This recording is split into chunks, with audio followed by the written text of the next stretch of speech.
जो शेख हसीना जी रह रहे हैं, किस अधिकार से रह रही हैं यहाँ पे शेख हसीना जी जो है वो शेख हसीना को कट्टरपंथी अपना शिकार बना सकते हैं। शेख हसीना एक राजनेता है, कहा जाए कि एक नेता है जो बड़े पद पे बैठी हुई थी और उसी दौरान उनको हटा दिया गया। हम किसी गलत काम को करने के बाद उसको तरीका सही बताने लगे, वो काम लेकिन सही नहीं होगा, वो गलती होगा। इस बात को हम डिसाइड नहीं करेंगे या आप मीडिया डिसाइड नहीं करेंगे, वो सही तरीके से कट्टरपंथी को सही है। आप चाहते हैं कि वो कट्टरपंथी जो शेख हसीना को अपना शिकार बनाना चाहते हैं उनके बीच में सरकार जाके छोड़ दे, ताकि शेख हसीना एक महिला भी है, ये मत बोलिए आप। महिला की रिस्पेक्ट हर कोई करता है, हर कोई करना सिखाता है। एक महिला को शरण दे रहे हैं वो आप प्रधानमंत्री छोड़ दीजिए, आप नेता छोड़ दीजिए, एक महिला है। बांग्लादेश से अगर कोई महिला आके घुसपैठी आएगी तो क्या आप उसको अलाउ करोगे? क्या वो इलीगल तरीके से आई नहीं है ना, सरकार उनको लीगल तरीके से लेके आई है भाई। वो कहीं ऐसा तो नहीं कि तार के नीचे से घुस के आ गई, ऐसा तो नहीं कि सुरंग बना के आ गई, घुसपैठी है। और लीगल तरीके से आने में बहुत ज्यादा डिफरेंस होता है सर। हम लोग कहीं ना कहीं बांग्लादेश की बात कर रहे हैं। अच्छा, मेरा एक सवाल आपसे ये है, बांग्लादेश से बंदा आप क्या मानते हैं, बांग्लादेश से जो गलत तरीके से बंदा आया हुआ है उसको रहने का अधिकार नहीं होना चाहिए? मेरे हिसाब से तो नहीं होना चाहिए, आपके हिसाब से नहीं होना चाहिए भाई। बिल्कुल। अब मेरा एक सवाल एक और है। अच्छा, मुझे बताओ, जो शेख हसीना जी रह रहे हैं, किस अधिकार से रह रही है यहाँ पे शेख हसीना जी जो है? मैं बताती हूँ, एक इंटरनेशनल पॉलिसी होती है कि अगर कोई भी कहीं का भी जो कहा जाए देश का प्रधानमंत्री है या कहीं का राष्ट्रपति है, वो कहीं से सताया हुआ है या फिर उसके साथ कुछ भी गलत हो रहा है, वहाँ पे उसको मारा जा सकता है। तो एक पॉलिसी होती है मतलब शरण देने की। तो यहाँ पे सीमा इधर मतलब कहा जाए इनको शेख हसीना को मिली हुई है यहाँ पे, ठीक है। हम तो घुसपैठिया नहीं कहेंगे, घुसपैठिया वाला हम बोल ही नहीं सकते उनको घुसपैठिया, क्योंकि हमारी सरकार लीगल तरीके से लाई है। सरकार उनको लीगल तरीके से लाई है, सरकार लीगल तरीके से, अगर लीगल तरीके से लेके आते तो बांग्लादेश बिलबिलाता नहीं। आप कहीं ना कहीं ये सोचे, बांग्लादेश में जो इस तरह का उत्पीड़न हो रहा है हमारे लिए, बांग्लादेश में जो उत्पीड़न कहीं ना कहीं भारतीयों के लिए हो रहा है, उससे कहीं ना कहीं सवाल ये भी है, बिकॉज वो शेख हसीना को कट्टरपंथी अपना शिकार बना सकते हैं। शेख हसीना एक राजनेता है, कहा जाए कि एक नेता है जो बड़े पद पे बैठी हुई थी और उसी दौरान उनको हटा दिया गया। तो एक पॉलिसी होती है, अगर प्रधानमंत्री मोदी जी हैं, अगर यहाँ पे कुछ भी इस तरीके का होता है तो पड़ोसी देश हमारी मदद करेंगे उस तरीके की। अब एक बात बताइए, थोड़ा मुद्दा भटक गया, मैं बांग्लादेश को लेकर बात करूंगी। मैं आपसे बहुत देर से बात कर लिया, बट मैं और लोगों से बात करूंगी। मैं आऊंगी आपके पास, चलिए। आप मुझसे जाओगी, मुझे पता है आप मुझसे जाओगी, मुझे पता है, मैं बता रहा हूँ। मैंने फिर कहा, अगर हम किसी गलत काम को करने के बाद उसको तरीका सही बताने लगे, वो काम लेकिन सही नहीं होगा, वो गलती होगा। इस बात को हम डिसाइड नहीं करेंगे या आप मीडिया डिसाइड नहीं करेंगे, वो सही तरीके से कट्टरपंथी को सही है। आप चाहते हैं कि वो कट्टरपंथी जो शेख हसीना को अपना शिकार बनाना चाहते हैं, उनके बीच में सरकार जाके छोड़ दे, ताकि शेख हसीना एक महिला भी है, ये मत बोलिए आप। महिला की रिस्पेक्ट हर कोई करता है, हर कोई करना सिखाता है। एक महिला को शरण दे रहे हैं वो आप प्रधानमंत्री छोड़ दीजिए, आप नेता छोड़ दीजिए, एक महिला है। बांग्लादेश लीगल तरीके से आइए, सरकार की मर्जी से। आवाज नहीं दबा सकती मैडम, मुझसे तेज आप नहीं बोल पाओगे। आवाज दबाने की तो बात ही नहीं सर। मैं वही बता, इस हिसाब से आपने महिला की बात करी। बांग्लादेश से अगर कोई महिला आके घुसपैठी आएगी तो क्या आप उसको अलाउ करोगे? क्या वो इलीगल तरीके से आई नहीं है ना, सरकार उनको लीगल तरीके से लेके आई है भाई। वो कहीं ऐसा तो नहीं कि तार के नीचे से घुस के आ गई, ऐसा तो नहीं कि सुरंग बना के आ गई, घुसपैठी है। और लीगल तरीके से आने में बहुत ज्यादा डिफरेंस होता है सर। मैं एक चीज कहूँ सर, बहुत देर हो गई आपसे बात करते हुए, मैं और भी लोगों से बात करती हूँ। सर भागूंगी इसलिए क्योंकि सर आप मुद्दा भटका रहे हैं ना। मैं कह रही हूँ घुसपैठिया और लीगल तरीके से आने में बहुत डिफरेंस होता है, डिफरेंस होता है सर। वहाँ से भागी क्यों? सर डिफरेंस होता है। अगर वो लीगल तरीके से आई है तो लीगल तरीके से उनके पास वीजा होगा, इंडिया का तमाम सर लीगल तरीके से आई, तो रात आई भागी क्यों वहाँ से? सर लीगल तरीके से आती है ये बात।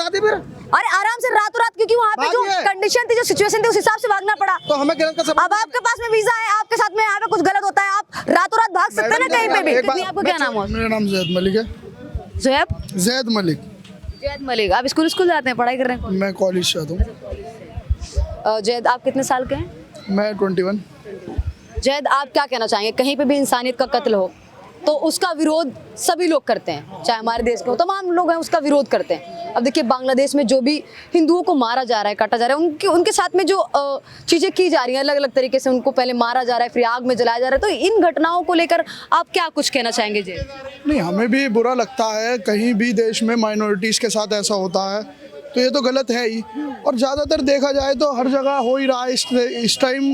पूरे वर्ल्ड के ही हालात ऐसे हैं, हर जगह कुछ ना कुछ मुद्दे पे किसी न किसी को टारगेट किया जा रहा है, कहीं इसराइल में, कहीं गाज़ा में, कहीं इंडिया में और कहीं बांग्लादेश में भी रशिया में भी। तो ये तो इस टाइम बहुत ही गलत माहौल चल रहा है। इस टाइम सबको अपनी अपनी लगी पड़ी है, ऐसे हाल हैं वर्ल्ड के, हमें खुद बुरा लगता है सब देख के। जैसे आप कॉलेज में पढ़ते हैं, देखिए आपने जो कहा कि इंसानियत का कत्ल माइनॉरिटीज को देख के किया जा रहा है, जहाँ पे भी लोग अल्पसंख्यक हैं उनको टारगेट किया जाता है, ठीक है, इसका विरोध किया जाना चाहिए। अब जो भी कुछ आप कह रहे हैं कि अपने इंडिया में भी ऐसा होता है, अपने इंडिया में कोई एक आपने इस तरीके का किस्सा देखा है, फिर कुछ भी एक ऐसी न्यूज़ देखी जिसमें तमाम हिंदुओं की भीड़ आई हो, किसी मुस्लिम युवक को शिकार बनाया हो, कोई सिख की भीड़ आई हो, किसी हाँ हिंदू की आपकी बात है, आपके सामने था भी, एक आदमी को पेड़ से बांध के जय श्री राम के नारे कहने पर उनको मार दिया गया, एक को वहाँ राजस्थान में नंगा करके उसको चेक किया गया कि वो हिंदू है या मुसलमान है, उसे मुसलमान देखने पर उसको काट दिया गया। तो ये तो हर जगह का है देश का। मैं अपने इंडिया की मैं हाईलाइट नहीं कर रहा, आपने हाईलाइट किया, मैं इस वजह से इसको जवाब दे रहा हूँ सिर्फ। तो ये तो इंडिया में भी है, बांग्लादेश में भी है। हम विरोध करते हैं बांग्लादेश में, हमें बहुत बुरा लगा जो वो उसके साथ हुआ, हमें बहुत बुरा लगा, उसको इतनी बेरहमी से मार दिया गया, हम उसके बिल्कुल साथ नहीं है, बांग्लादेशियों के हम साथ नहीं। तो होता है यहाँ पे कन्हैया लाल की भी गर्दन काट दी गई, वो तो मैं बताता हूँ, वहाँ पे भी ऐसा होता है, वहाँ भी माफियाज हैं, यहाँ भी माफियाज हैं, यहाँ पे भी वहाँ पे हिंदुओं को खत्म करने की कोशिश की जा रही है। तो यहाँ भी तो हिंदू संगठन जो है वो मुसलमानों को खत्म करने की कोशिश कर रहे हैं, तलवार बांटी जा रही है। जो आपने भी इनसे कहा कि तलवार बांटने के ऊपर देखिए बिल्कुल मैं इसका विरोध करती हूँ, करते हैं, सब विरोध करते हैं। अब वो पुलिस ने उन्हें पकड़ लिया, प्रशासन ने, उन्होंने धरना दिया, उसमें 7 लोग छूट के आ रहे हैं, और उसके बाद भी अब भी पिंकी चौधरी का बयान है कि हम तलवार अब भी बांटेंगे।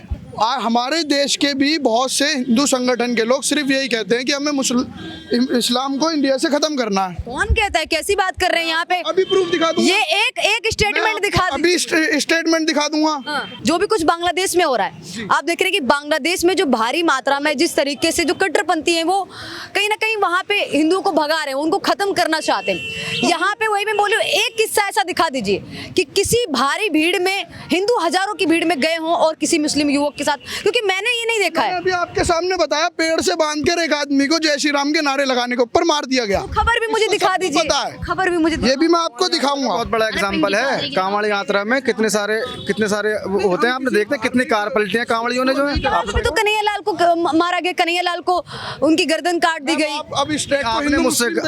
आपने मुझसे ये कहा कि कोई भी इस तरह का कोई एक एग्जाम्पल बता दो, तो मैं आपको बता रहा हूँ हज़ारों की तादाद में शायद मेरे हिसाब से कांवड़ बेस्ट ऑप्शन रहेगा शायद हमें सेलेक्ट करने के लिए। कांवड़ के टाइम पे कितनी कारें पलटी गई, कितना आपको होटल मालिकों को पीटा गया। कांवड़ के टाइम पे तो मुजफ्फरनगर के दंगे भी हुए। जी हाँ बिल्कुल हुए थे मैडम। तो मैं तो उस बात को तो मैंने क्या कहा, मैं बात कर रहा हूँ, मैं एग्जाम्पल की बात बता रहा हूँ। मैं एग्जाम्पल आपने मुझसे कहा, मैंने आपको बता दिया। आप करोगे देखो, तो कुछ भी आप किसी को प्रोटेक्ट नहीं कर रहे हो, मैंने कहा मैं फिर विरोध कर रहा हूँ। मैं मुद्दा बात है, आप मुझसे घुमा फिरा के कितनी भी तरीके से सवाल पूछ लो, जिस तरीके से आपका दिमाग काम करता है किसी और का भी काम करता है। आपने मुझसे एग्जाम्पल पूछा, मैंने आपको एग्जाम्पल बताया। कांवड़ का मुझे लगता है शायद बेस्ट एग्जाम्पल है। कांवड़ का कहाँ आगा, मतलब दिखा दीजिए। कांवड़ में तो कई सारे कांवड़ यात्रियों को थूक करके भी खिलाया जाता है, उनके साथ भी गलत होता है उस चीज का, और अगर वो भी गलत करते तो उस चीज का भी विरोध करते हैं। बट एक किस्सा बताइए, एक बताइए मैडम। मैंने क्या कहा, गलत चाहे कोई मुसलमान करता हो, चाहे अगर कोई जमात का आदमी भी है, अगर उसको किसी को नाजायज सता रहा है तो वो किसी भी एंगल से सही नहीं कहलाया जाएगा, गलत ही कहलाया जाएगा। बांग्लादेश में जो भी कुछ हो रहा है, आप देख रहे हैं कि इंसानियत का कत्ल है वो हो रहा है, और धार्मिक तौर पे हो रहा है कि हिंदू ही टारगेट किया जा रहा है। वहाँ पे जो भी दंगा फसाद हो रहा है उसमें कोई भी ऐसा नाम नहीं है जिसमें क्या कहते हैं किसी और धर्म का मारा गया हो, क्योंकि वहाँ पे भी 1-2 धर्म के लोग रहते हैं, 2-3 धर्म के लोग। वहाँ पे हिंदुओं को मारा जा रहा है, बार बार देख रहे हैं खबर में, किसी को जलाने की कोशिश की जा रही है, किसी को मारने की कोशिश की जा रही है। वहाँ पे माइनॉरिटीज का जीना मुश्किल हो गया है, तमाम लोग अपनी पहचान छुपा रहे हैं, कोई सिंदूर लगाना छोड़ रहे हैं, कोई कलावा पहनना छोड़ रहे हैं। तो इस तरीके की खबरें जो आ रही हैं, इसमें क्या कहना चाहेंगे? मैडम देखो, इंटरनेशनल लेवल मुद्दे तो हम लोग बना रहे हैं, बजरंग दल, RSS, हिंदू राष्ट्र संघ जो लेके चल रहे हो आप, जो है जब हम लोग इस तरह की हरकतें हमारे यहाँ पर होंगी तो उसका देखो कोई भी क्रिया हो, क्रिया की प्रतिक्रिया होती है, लेकिन मैं कभी भी गलत को समर्थन नहीं करूंगा। बजरंग दल करने गया था क्या वहाँ पे? यहाँ पे RSS करने गया था क्या? कैसी बात? RSS और बजरंग दल यहाँ पे तो कर रहे हैं। ये तलवार किसने बांटी है अभी गाजियाबाद में? क्या एक्शन हुआ इनके खिलाफ? कितना एक्शन अभी बांटी है? बांग्लादेश में तो कब से हो रहा है? 15 दिन से ऊपर हो गए बांग्लादेश में जो स्थिति। तलवार, मैं तलवार का विरोध कर रहा हूँ। मैंने 3 बार इनको बोला, बाद में भी स्थिति बन रही है। मैंने 3 बार आपको बोला कि मैं इसका विरोध करती हूँ, 2 बार आपसे बोला कि तलवार बांटने का मैं विरोध करती हूँ। मैडम हमने क्या कहा, सुनो एक मिनट, बांग्लादेश का विरोध करते हैं, बांग्लादेश एक मिनट। वो हम भी उसका विरोध कर रहे हैं। मैं आपका सिंपल 2 बातों में एक जवाब दूंगा। जो भी बंदा इनवैलिड तरीके से इंडिया में एंट्री करी है, हमको यहाँ मेहमान नवाजी के लिए नहीं बैठेंगे, क्योंकि मेहमान नवाजी करेंगे क्यों करेंगे भाई, हमारे पे कोई ठेका नहीं है तुम्हारा। अगर आप गलत तरीके से हो, चाहे वो कहीं का भी हो, बांग्लादेश का हो, पाकिस्तान का हो, अमेरिका का, चाइना का, उसे हमारे देश में रहने का अधिकार नहीं है, बिकॉज वो हमारे यहाँ का पर्सन नहीं है। पहली चीज़, गलत करने वाला चाहे कोई हिंदू हो चाहे कोई मुसलमान हो, वो बंदा कभी भी इंसान नहीं हो सकता। पहली चीज़, चाहे आप कोई जमात का बंदा अगर गलत करेगा वो भी गलत होगा, जो कोई आपका, लेकिन अगर किसी संघ का बंदा अगर करेगा गलत वो भी होगा। बांग्लादेश में मेरे भाई के साथ में भले ही वो हिंदू भाई हो, लेकिन हिंदुस्तान के हिसाब से मेरा भाई था। अगर उसको मारा गया, गलत मारा गया, तो हम उन बांग्लादेश वालों को हम क्यों सपोर्ट करेंगे। जब हमारे साथ आप लोग गलत व्यवहार करोगे तो हमने को मेहमान नवाजी का ठेका ले रखा आपका। बिल्कुल निकालो, धक्के दे, बल्कि मैं कह रहा हूँ धक्के दे के निकालो, आसानी से भी नहीं, धक्के दे के। लेकिन इस प्रक्रिया में कहीं से कहीं तक भी कोई नाजायज आदमी, जो बंदा मतलब कोई बंदा कोई भी मतलब गरीब आदमी नाजायज नहीं सताया जाना चाहिए। इस चीज का देखो किस कोई धर्म को आप यू हैं, धर्म को देखिए हाईलाइट मैं नहीं कर रही हूँ, क्योंकि साफ तौर पे बांग्लादेश में देखने को मिल रहा है कि हाईलाइट किया जा रहा है। ये आप नहीं कह रहे, मैं नहीं कह रही। आप इंडिया के आर्टिकल्स मत उठाइए, इंडिया के चैनल्स को मत उठाइए। आप इंटरनेशनल भी उठा लेंगे तो भी वहाँ पे दिखाया जाएगा कि जो भी बांग्लादेश में माइनॉरिटी हिंदू है उनको टारगेट किया जा रहा है। ये आप भी देख लेंगे तो वहाँ पे, मैं यहाँ की नहीं कह रही कि यहाँ की न्यूज़ देखिए, उस पर बिलीव करिए, उस पर भरोसा करिए। आप मानते हैं ना कि जैसे बात की जाए बांग्लादेश में मुस्लिमों को, सॉरी, जो कट्टरपंथी हैं वो अपना शिकार बना रहे हैं अल्पसंख्यकों को, आप इसको मानते हैं ना आप? हाँ, हम मानते हैं। अगर जो दिख रहा है उसको तो मानना पड़ेगा, एक्सेप्ट करना पड़ेगा। जब सब चीज हमें दिख रही है, सामने दिख रही है, जो गलत है वो गलत है, हम उसको सपोर्ट नहीं करते, हम अब भी ये कहेंगे। लेकिन हम ये भी कहेंगे कि सरकार थोड़ा सा अपने देश पर भी ध्यान दे। जो ये सब कुछ कट्टरपंथी यहाँ भी हैं जो उल्टे सीधी हरकतें कर रहे हैं, उनको हम भी सपोर्ट नहीं करते, उनको भी सरकार को समझाना चाहिए और ठीक करना चाहिए। कोई भी संगठन हो, चाहे वो मुस्लिम हो या हिंदू हो, चाहे वो किसी भी कम्युनिटी से बिलोंग करता हो, अगर वो देश का माहौल बिगाड़ने की कोशिश करते हैं तो योगी जी से मेरा अनुरोध है कि वो कार्यवाही में कोई भी पक्षपात ना करते हुए, क्योंकि देखिए वो एक माननीय मुख्यमंत्री जी यहाँ के, अगर वो एक अनुशासित कार्यवाही जो कि होनी चाहिए वो कार्यवाही करेंगे तो मेरे हिसाब से 2027 का जो रिजल्ट आएगा चुनाव का, मेरे हिसाब से कहीं ना कहीं उनके पक्ष में जाना चाहिए। पहली चीज़। आखिरी सवाल आप दोनों से मैं पूछूंगी, जितने भी बात की जाए यहाँ पे घुसपैठिए हैं, तमाम लोग कह रहे हैं कि जितने भी बांग्लादेशी मुस्लिम घुसपैठिए उनको निकाल देना चाहिए, और हिंदू जो धार्मिक तौर पे बांग्लादेश में प्रताड़ित हैं उनको यहाँ पे बुला लेना चाहिए। आप इसके बारे में क्या कुछ कहना चाहिए? नहीं, अगर बांग्लादेश के लोग यहाँ पर हैं तो उनको बिल्कुल बिछाड़ देना चाहिए, और बांग्लादेश से किसी को यहाँ से लाने की बात है तो ये भी गलत है तो वो भी दूसरे देश। हिंदू धार्मिक तौर पे प्रताड़ित हैं, उनको यहाँ पे लाया जाएगा, ये तमाम लोग सरकार से मांग। ये देश और संविधान जो है ना सबको इक्वल अधिकार देता है, तो हम किसी को ये नहीं है कि यहाँ से मुसलमानों को निकाल दो और वहाँ से हिंदुओं को ले आओ, वो है तो दूसरे देश के ही रहेंगे ना मैडम। बांग्लादेश से जो मुस्लिम आ रहे हैं वो धार्मिक तौर पे प्रताड़ना से के नहीं आ रहे, धार्मिक तौर पे उनको टारगेट नहीं किया जा रहा है, वो यहाँ पे सिर्फ तो हम निकालने को कह रहे हैं, यहाँ पे सिर्फ लाभ उठाने के हम सिर्फ इसलिए कह रहे हैं कि धार्मिक तौर पे किसी को और को लाया भी ना जाए ना, यहाँ से आप निकाल दो। यहाँ हिंदुस्तान में बाकी घुस है उसको आप बिल्कुल निकाल दो, घुसपैठियों को हम बिल्कुल सपोर्ट नहीं करते, आप उन्हें बिल्कुल निकाल दो, लेकिन ये भी नहीं कि किसी और को भी लाके आप यहाँ डाल दो। आप देखो हिंदुओं के लिए सिर्फ हिंदुस्तान ही है, कोई और देश है भी नहीं आसपास,